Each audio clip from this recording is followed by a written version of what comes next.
maluto guys. So ayan guys, sa cooking pot, painitin muna natin yan bago ko ilagay yung sariwang manok. Pag mainit na yan, dyan natin ilalagay yung sariwang manok. Okay.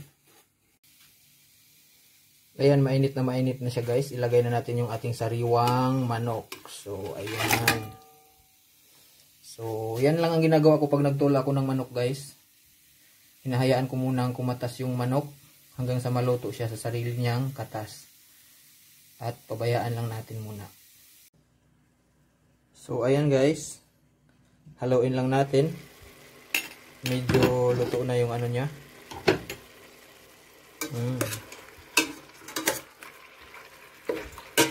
Haluin lang natin paminsan-minsan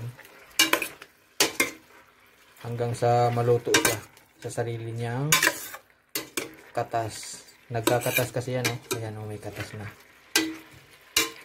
So yan. So ayan guys, parang luto na siya. Haluin lang natin hanggang sa maluto siya ng husto sa sarili niyang katas. At sa stage na yan, lalagyan na natin siya ng kunting asin. So nilalagyan ko na siya na agad ng asin guys para ma-absorb ng ano, ng karne yung lasa, para tumalab sa karne. At nilalagyan ko na rin ng sibuyas at luya. Ayan. So, para tumalab yung lasa guys. Ayan. At hayaan lang muna natin siyang nakatakip hanggang sa maluto. Maya-maya lang ilalagay na natin ang sayote. So, ngayon guys, ilalagay na natin yung sayote. So, ang purpose ko dito, bakit nilalagay ko na agad yung sayote?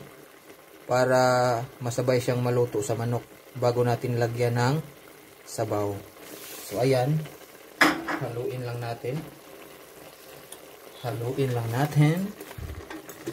Ayan. Ganyan lang ang buhay dito guys, no? Buhay OFW.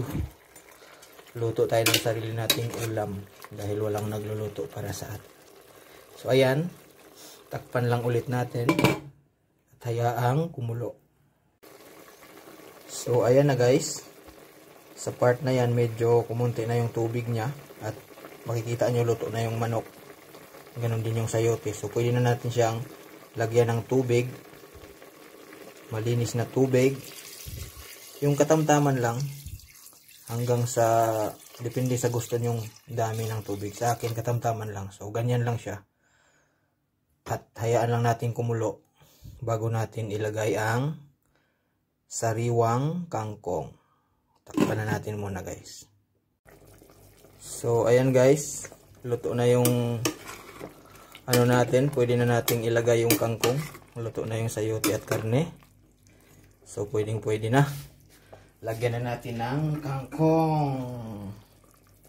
So ayan yung sariwang kangkong natin guys. Ilalagay na natin siya. Ayan. So ito yung tinula na kangkong version. So ayan. Takpan lang natin, hayaan natin maluto yung kangkong.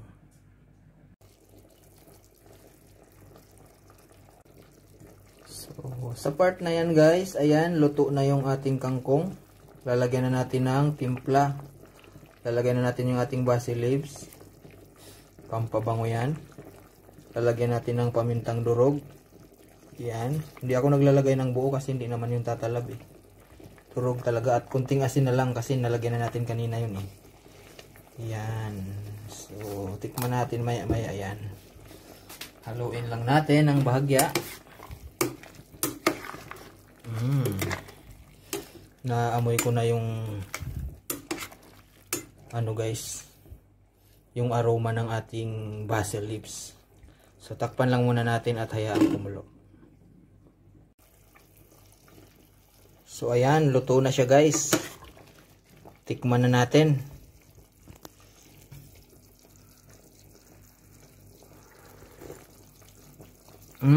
Yan, pwede na. Pwede na. Pwede na i-serve for my dinner. So, ayan na guys, ang aking version of tinulang manok with kangkong, sayuti at basil leaves. So, ready na for my dinner. Thank you for watching guys. Don't forget to subscribe my channel, OFW Raketero 32. God bless.